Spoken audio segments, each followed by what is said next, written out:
I don't care what that ref says. Orlando City scored that goal. We all saw it. Apparently, the ref didn't. Apparently, the VAR didn't.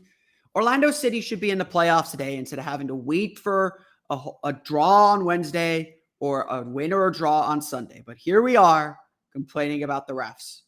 And the Magic lost on the road to Detroit, and we got some lineup questions to ask.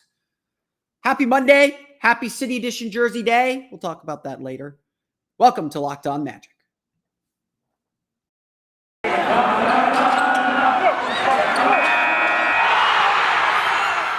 You are Locked On Magic, your daily Orlando Magic podcast, part of the Locked On Podcast Network, your team every day.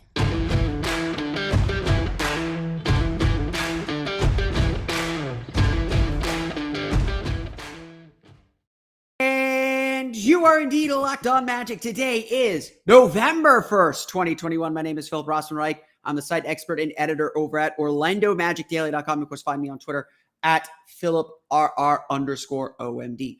On today's episode of Locked On Magic, we'll talk about the Magic's loss to the Detroit Pistons. We'll break that game down a little bit with a little bit more detail coming up here. We won't do the full box score review. I also did want to talk about the lineup decisions that Jamahl Mosley is making. Why the Magic are still struggling to find consistency, why this says a little bit about the Magic's new coach. We'll also talk a little bit about keeping our focus on the big term picture, which I do think is going to be important throughout the course of the season, but why that is maybe causing some struggles in the short term. I'll try and explain that a little bit better than I did in my article, a little bit more than what I was thinking coming up here in just a moment. Before we do that, though, we do want to thank you for making Locked On Magic your first listen or just part of your regular podcast rotation every day. I know I'm coming out a little bit later in the morning now, coming out closer to noon every day. So I want to thank you for taking the time on your lunch break, on your way home from work, wherever you are listening to Locked On Magic. We do appreciate it. We're now free and available on all platforms, as well as streaming on YouTube. We are planning to do some live shows throughout the course of the season. I will not be able to do one this week, but we are planning to do a lot more interaction. Of course, if you catch us live on YouTube, you can ask questions and interact with the show directly. That's one of the reasons why I have moved to a morning record. Remember, the Locked On Podcast Network, it's your team every day. So let's start with the Orlando Magic's loss to the Detroit Pistons. It was, in many respects, a very ugly game. It was, in very many respects, an encouraging game, but in very many respects, it was also a disappointing game. This is no offense to Detroit. The Magic are a better team than Detroit right now. They're doing really good things. And this game really came down to about a 4 or 5 minute stretch at the end of the third quarter.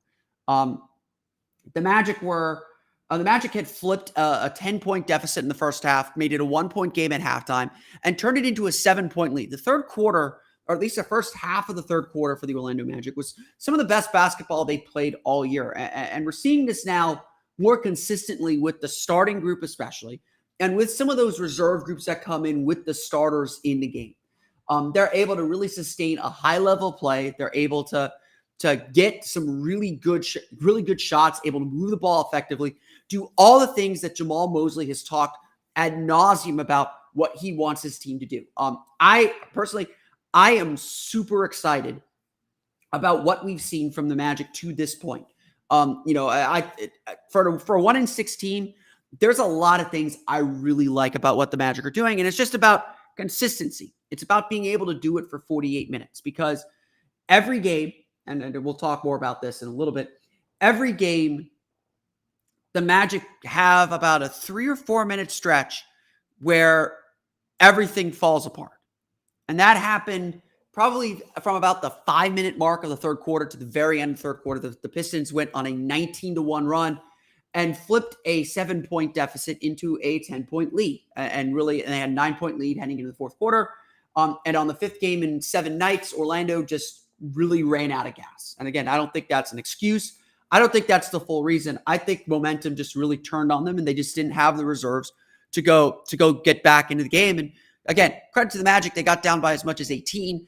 their deep bench group played with a lot of energy. They played well. Michael Mulder hit a couple shots. Cole Anthony continues to play extremely well. The Magic were able to cut that deficit and make things maybe kind of interesting for a little while. Again, we'll talk more about Jamahl Mosley and some of his rotation decisions coming up here in just a moment. But the Magic just let the bottom drop out here. The lineup that was out there during the critical stretch of the game, during that third quarter stretch, was RJ Hampton, Gary Harris, Terrence Ross, Chuma Okeke, and Moritz Wagner. I think I got everyone. Hampton, Harris, Ross, Okeke, and Moritz Wagner. Frankly, at this point, and again, I do want to talk a little bit more about the lineups. At this point, any lineup that does not have one of Cole Anthony or Jalen Suggs at point guard is a bad lineup. RJ Hampton at point guard just has not worked. Any lineup that does not have Mo Bamba or Wendell Carter at center, it's not that it's necessarily a bad lineup, but more often than not, it's going to be a bad lineup. And the Magic let go of this game with this is frankly a lineup the Magic should not have out on the floor. Again, there are some questionable rotation decisions coming out of the fourth quarter, especially starting Ignas Brazdeikis for the fourth quarter was certainly a choice. But it's not that Orlando gave the game away. Detroit won the game. Their veterans, Kelly Olynyk, Corey Joseph especially, Trey Lyles made some great plays. They were the ones that finished the game. I'm sure Detroit fans are happy to get that first win, but maybe a little bit upset that their young players were not the ones that delivered the win. Cade Cunningham made his debut. Looked like a rookie, looked like a guy who's in his first game and hadn't played in a while. They were shorthanded too. They were not playing their best players, and they were using their veterans to beat a very, very young Magic team. And right now, the Magic's veterans and Gary Harris and Terrence Ross just aren't giving the team what they need consistently. And this is what happens. I'm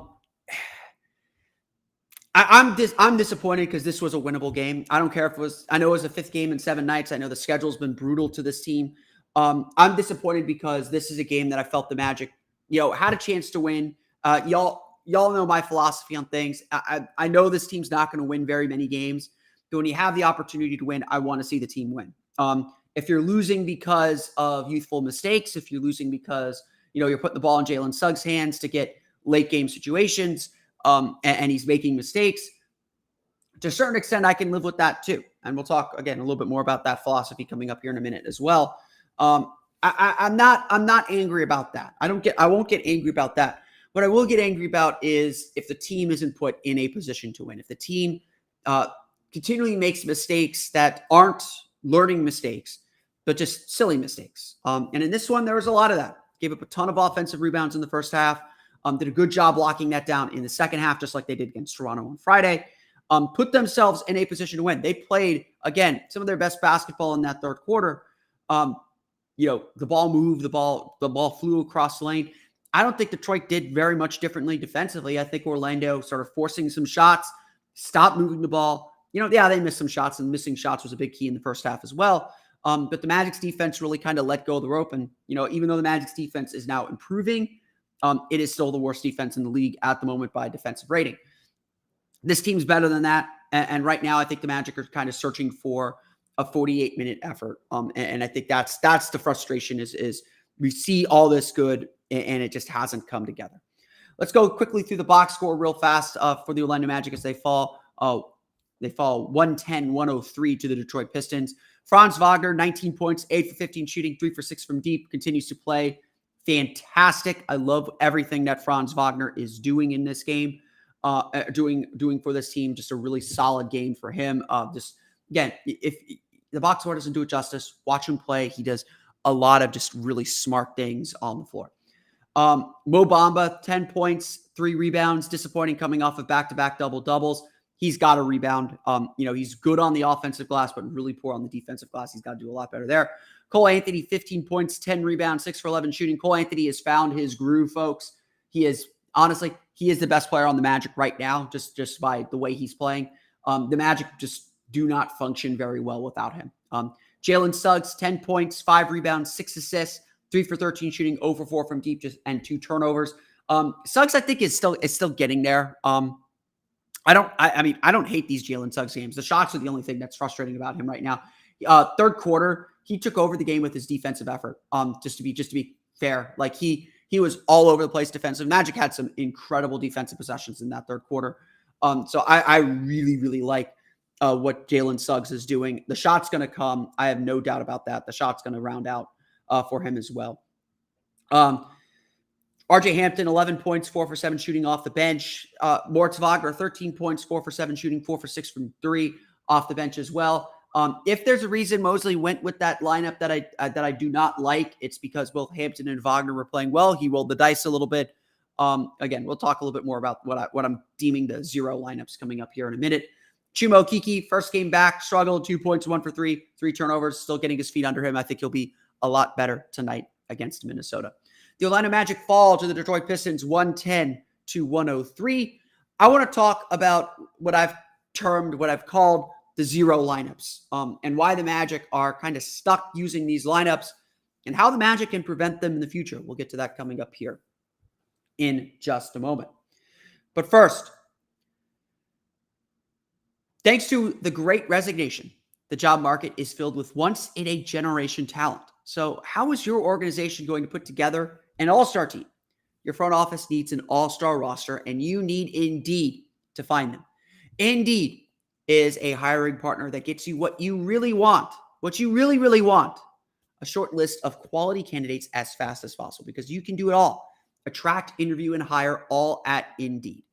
Don't struggle on your own to find quality candidates. Indeed can help you hire the right people right now. Indeed partners with you on every step of the hiring process so you can find the talent with the skills you need through tools like Indeed Instant Match, assessments, and virtual interviews. With Instant Match, as soon as you sponsor a post, you get a short list of quality candidates whose resumes on Indeed match your job description, and you can even invite them to apply right away. With Indeed Instant Match, more than 90% of employers get quality candidates as soon as they sponsor their job post, according to Indeed data. Candidates you invite to apply through Instant Match are 3 times more likely to apply to your job than those who only see it in search, according to Indeed data as well. Get started right now with a $75 sponsored job credit to upgrade your job post at Indeed.com/lockedon. Again, get a $75 credit at Indeed.com/lockedon. Indeed.com/lockedon. Offer valid through December 31st. Terms and conditions apply. Need to hire? You need Indeed. Today's podcast is also brought to you by our pals at Directv. Now, does this sound familiar? It's a weekend. There's basketball going on. It's a sports equinox day. There's football, basketball, hockey, baseball. Everything's going on. So you got one device that lets you catch the game live on the TV. Another that's streaming the other game on your device. You're watching another game or some sports highlights on your phone. And you got another device, because everyone's got 15 devices with the other game on. It's a lot to handle, a lot of devices, and switching between them is not easy. Well, I want to tell you about a simple way to get all that entertainment you love without the hassle, and a great way to finally get your TV together. It's called Directv Stream, and it brings your live TV and on-demand favorites together like never before, so you can watch your favorite sports, movies, and shows all in one place. That means no more juggling remotes, no need to buy another device ever again. And the best part, there's no annual contract. So get rid of the clutter and the confusion and get your TV together with Directv Stream. You can learn more at directv.com. That's directv.com. Compatible device required. Content varies by package. We want to thank you again for making Locked On Magic part of your day every day, whether we're your first listen, your lunch listen, your workout listen, your home from work listen, or your relax by the fireside listen. I don't think people do that, and certainly not here in Florida. We are free and available on all platforms, as well as streaming live on YouTube and on demand on YouTube, I suppose. So I want to talk a little bit about Jamahl Mosley's rotation decisions and some of the choices that he's made with rotations. I want to give this free warning first. Like this is a young team trying to figure out how to play and win in the NBA. Jamahl Mosley's a first-time head coach, I think at any level. He's coached some summer league teams, but this is the first time he's really had to manage a team in a season. And I think we are experiencing and seeing some of those growing pains. So like the players, I want to judge Mosley on a progression. I want to say, okay, start of the season, yeah, he had some struggles. There's the San Antonio game, he didn't play Wendell Carter enough. This game against Detroit, he didn't play Wendell Carter enough, got in foul trouble. We got away from him, and Carter just kind of fell out of the rotation. The minutes that he would normally play were no longer minutes that the Magic were competitive in, and so he ended up sitting. There's a lot that obviously Mosley is managing. And he's learning that on the fly. I agree that we should be critical of decisions that he makes that cost the team games. I think people were rightly questioning and wondering about the timeout the Magic called at the end of that game against the Toronto Raptors. In that game, the Magic had gotten a stop. They were down 1 with about 10 seconds left. He chooses not to call a timeout, which I think was a great decision. Jalen Suggs had the ball in his hands, and as he was driving to the basket, Mosley called a timeout, and the play stopped. Orlando got the inbounds into Cole Anthony. Gary Trent knocked it away, and Anthony had to take a 3-pointer for the win that he missed from midcourt. I'd have to go back and look at the tape on that. I'm not against that strategy. I didn't think it was terrible, but again, it's a close game. It was a decision that was made. It was a choice. You do have to question and analyze that choice, and I think that's perfectly all right. In this game, Mosley put out a lineup that did not seem like it was designed to win the game. All the numbers suggest the Magic struggle when Cole Anthony or Jalen Suggs are not on the floor. All the numbers suggest that RJ Hampton really struggles. Now, he's found a starting lineup. He's found a starting group that's really good. But it's also clear that in every game that the Magic have played this year, there is at least a 3 to 4 minute stretch where the Magic are bad. And not just like bad, not just they lose the lineup bad, but catastrophically bad. The thing that I think we're kind of learning about this team is that they can do really good things. Really, since the Knicks win last Sunday, I have been really encouraged by this team. I really like the things that they're doing. And the issue is just they can't do it for 48 minutes because when this team is bad, they're really bad. Like, that's the issue. There's no kind of bad. There's decent and good, and there's really bad. And there's very little in between. The Magic, are really pushing even. When they have a group out there that just clearly doesn't work, it does not work. And I think one thing that Mosley has to do, or one thing Mosley should consider doing, is having a quicker hook, knowing which lineups are going to be trouble. And pulling that lineup out sooner than letting it ride. That happened in Saturday's loss to the Pistons.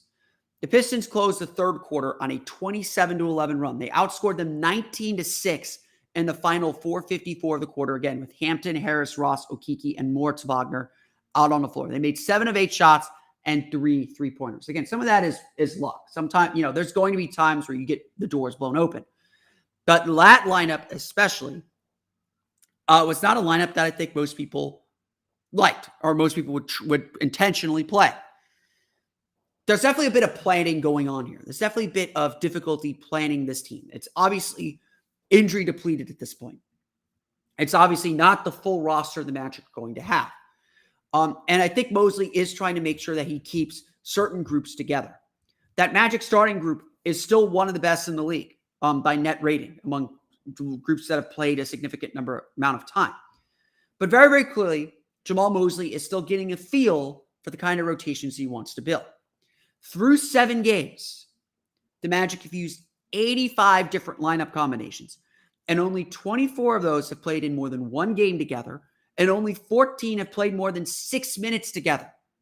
We're 7 games into the season, and we have only 14 groups that have played a total of 6 minutes together, 6 minutes or more together. That means that's what? 71 have played less than a minute per game, of a full game, of all the games the Magic play. They haven't obviously used them all in the same lineup, but assuming those 14, again, like that's a lot. That's not a lot. That's not a lot of time to get settled. That's not a lot of time to know when you're coming in. I mean, Steve Clifford was criticized plenty for not changing his rotations. I criticize him plenty for changing his rotations, but I do think his point was always right about consistency. If players know who they're playing with and when they're coming in the game, they'll be a lot more comfortable. And in fact, that was a key part of the Magic's fast start last year. Again, some of it was familiarity. Some of it was certainly more veterans. But through 7 games last year, the Magic had used only 52 lineups with 9 playing 14 or more minutes to that point. The Magic had a much better understanding of their players and what rotation and playing groups were. And that obviously led to some success. So again, the difference is 85 to 52 different lineups at this point of the season. Mosley is experimenting, and I think he should get some credit for that. He is willing to try different things. He's willing to say, I need to figure out what works. And yeah, I'm going to use games to figure some of that out. Lineups that have not worked, have not returned. It's that simple. And so, especially as the team gets healthy again, and now Chuma Okeke is going to get reintegrated back into the lineup, the team is going to figure out a regular playing rotation. Still, these rotations are meticulously planned. When Mosley wants to put players in, he's not playing the opponent. The Magic aren't making sure they match, Chuma Okeke's minutes or Gary Harris's minutes with LeBron James or anything like that. They're going to play their playing groups. And that's how they should approach these things. But in those plans, Mosley is still getting stuck putting out lineups like the one at the end of the third quarter on Saturday night. Still getting stuck putting out lineups that just clearly aren't going to work. Either he believes RJ Hampton should be playing some point guard, which the evidence would suggest that is a very bad idea, or the way he's constructed his rotations and the way that he's mapped out his minutes forces him to do this. Now, again, some of these problems are going to be solved by getting Markelle Fultz back. Some of these problems are going to be solved by getting Jonathan Isaac back, whether that's sometime this month or in December. It's coming very, very soon. But the Magic have to be smarter about these rotations because wins matter. I really like how the Magic are playing. I'm really confident in the way that they're playing. But they got to get some wins. Like I know they're not going to win every game. I know that I want them to be competitive in every game. I want them to have a chance to win every game. And since that second New York game, I think we can say pretty confidently that, yes, Orlando was played into the fourth quarter with the game on the line. They lost to Charlotte. They lost, Miami. They gave up a big run in the third quarter. So then maybe that game they weren't in it in the fourth quarter, although it stayed within like 15, 12 points. So like they were a runaway for making that interesting. Charlotte was a tight game in the fourth quarter, tight game in the final 6 minutes of the fourth quarter. Orlando gave that one away on turnovers and mistakes. Toronto, the Magic fought really hard. They made that 11-0 run to get back into the game, made that a game, had a chance to win it on the final possession. I can't be upset about that. Detroit, that's a game they should have won. That's a game they should have been more competitive in.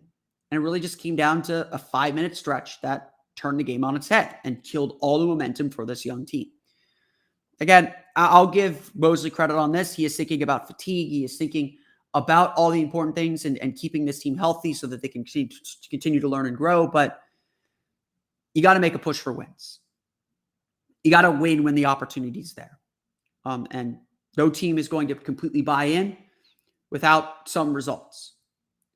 But I want to close today's show with another thought.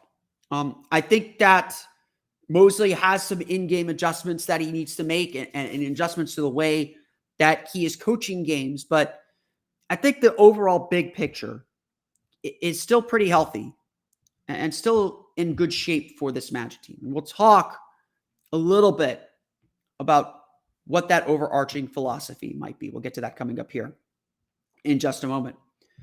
But first, a quick word from our pals at Built Bar. Did you know Built Bar has so many delicious flavors? There's literally something for everyone, whether you want a fruity flavor like strawberry or orange, or a savory flavor like double chocolate or cookies and cream. Halloween's over, but the sweets and the treats do not end. Not only are Built Bar flavors the best tasting, but they are healthy for you too. Check out the macro: 17 to 18 grams of protein, calories ranging from 130 to 180, only 4 to 5 grams of sugar. That's 425, not 45. And only 4 to 5 grams of net carbs. They're amazing flavors, are all tasty, all healthy. This is the protein bar for the non-protein bar person, just as much as it is for the protein bar person. It's a great snack in the middle of the day. It's a great pick-me-up after a workout. It's exactly what you need. Order today and get the grasshopper cookie or raspberry or whatever you like. They also have plenty of special flavors. It's still fall. The pumpkin flavor, I think, is still available as well.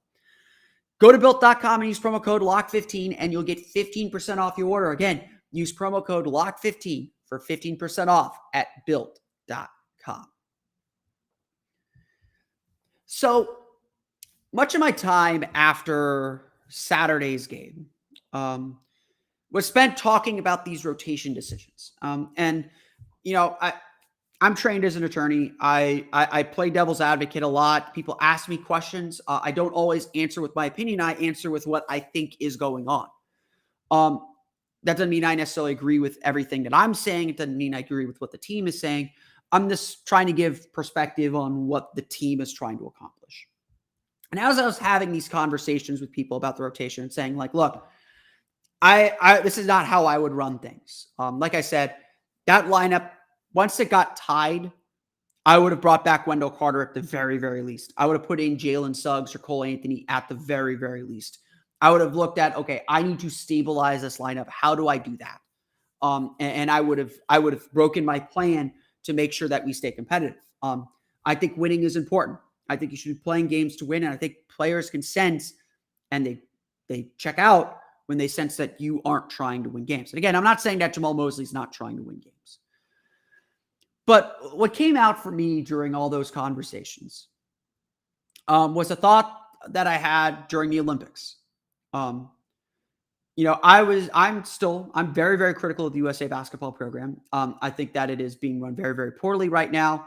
And it's, not costing them gold medals yet, but the World Cup was an embarrassment. And there were a lot of struggles at the Olympics that they were able to overcome. And I think the problems that I described were more systemic problems with USA basketball and less to do with Greg Popovich, but Greg Popovich looked overmatched. He was, making some mistakes. He was having the team do some things during those exhibition games that were strange, and costing the team games and making everyone super worried. But Greg Popovich is better than anyone at keeping the big picture in mind. And I ate my words. I ate crow when the U.S. walked to a victory in the gold medal game. When they ran through the entire tournament, the whole knockout stage, and won with ease. They were by far the best team. They were by far the gold medal winners. Simple as that. Popovich deserved a lot of credit, and it deserves a lot of credit throughout his career for keeping his team focused on the big picture. What are our ultimate goals? What are we trying to accomplish this season? And Popovich isn't afraid to sacrifice a game in the middle of the season. He isn't afraid to say, we're going to work on this thing, or we're going to play this player because we're going to need him in the playoffs and we need him to stay ready. He's not afraid to make questionable decisions in the short term to build something for the long term. Now, Jamahl Mosley is not Greg Popovich. Let's make that really clear. Their experience levels are completely different. The kind of teams they're playing with are also completely different. Popovich has rarely had to play with a team that's rebuilding like his current team is, or like this Magic team is. But I think that lesson is still really, really important. This season is not about winning or losing an individual game. This season is not about the win-loss record in a lot of ways. This season's about development and improvement. This season's about setting a tone for the kind of team the Magic want to be, setting the foundations for who they want to be. Now, that stuff's a lot harder to track. That stuff's a lot harder to kind of get your grasp on. And I think wins are an important measure of that at some point. But Mosley is also focused on that long-term goal and that long-term vision. And he's willing to maybe make some questionable decisions or or build his rotations or coach his way with that in mind. Like I said, despite the Magic's 1-6 record, I am extremely encouraged. The lineups and the players we care about are doing really good things. Jalen Suggs, for all his struggles shooting the ball, has been phenomenal defensively. His energy has been incredible. He is making some great plays. And we see flashes of that scoring ability. We see flashes of that passing. And yes, those pieces got to come together. It's going to be a key phrase throughout the course of this segment. Cole Anthony has stepped up and played with a ton of confidence. Franz Wagner has looked incredible. Mo Bamba looks like he is playing with confidence. And while there are still plenty of things to clean up and improve upon, with Bamba, he is playing really well. Wendell Carter is doing a lot of good things, and especially that group playing together has been phenomenal. If anything, the Magic need to find ways to make sure that group is on the floor more or figure out ways to tweak that group to maintain a sustained level of play. This team is shorthanded, though, and everyone can't play 48 minutes. And as Mosley said after Saturday's game, one of the reasons his rotation became what it was is he was concerned about injury on the fifth game in 7 nights. So he didn't want to overtax players. Only Cole Anthony really played more than 30 minutes in the game. He played 35, which is a ton.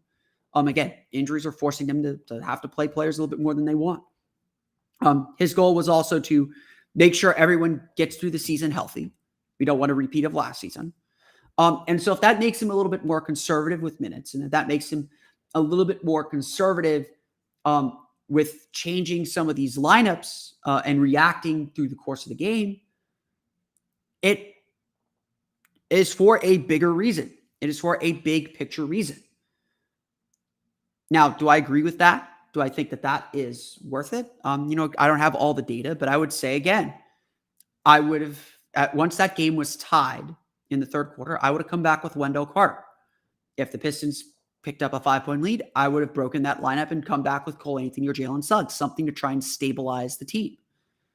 I would have had a quick hook on that group that I'd identified as a questionable lineup, as a lineup like, I've got to play this group. I don't have a choice. I got to rest these guys. I do think that there needs to be better in-game adjustments to the rotation and better feel for how the game is going. But I would say that those big picture items, those long-term vision items, have been pretty encouraging. The Magic are doing the things we want them to do. The bell plays are all there. The team is playing with energy, effort, intensity. They're doing a lot of those things for a long time. They're not quite at 48 minutes yet. This is maybe a 40, 42, maybe 43-minute team. And those 5 minutes decide games. Whether the Magic can weather those 5 minutes where those zero lineups are out there, those little pockets, whether they survive those, that's the game. That's the game. That's it. But the long-term check marks, the culture check marks are all there. And in that sense, I think Jamahl Mosley has been successful so far. But you can't just live on that alone. You got to win games. And we can't look back at the end of the season and say, this rotation decision, this consistent rotation decision, and it's been consistent now throughout the course of this early season. Jamahl Mosley's got to settle down and pick a rotation here and pick a consistent playing group and pick a consistent kind of pathway through the game. We can't sit here and say the coach is why we lost a lot of games. That's not going to fly. Players need to lose games, not coaches. I want to thank you all again for listening to today's episode of Locked On Magic. Of course, follow us on Twitter at Locked On Magic. Subscribe to the podcast and Apple Podcasts, Stitcher, TuneIn, Himalaya, Google Play, Spotify, Odyssey, and all of the places to download podcasts to your podcast-enabled listening device. We're also now streaming on YouTube, so check out our YouTube channel. Just search for Locked On Magic. Thanks for making Locked On Magic part of your day every day. We do appreciate being part of your podcast rotation. On tomorrow's episode of Locked On Magic, we will talk about the Orlando Magic's game against the Minnesota Timberwolves as they close out this road trip in Minneapolis. So it should be a fun game there. Now, go make your second listen Locked On Fantasy Basketball. Josh Lloyd hosts the #1 daily fantasy basketball show on the planet. It's free and available on all platforms. I want to thank you all again for listening to today's episode of Locked On Magic. For Orlando Magic Daily and Locked On Magic, this has been Phil Rossman-Reich. We'll see you all again next time for another episode of Locked On Magic.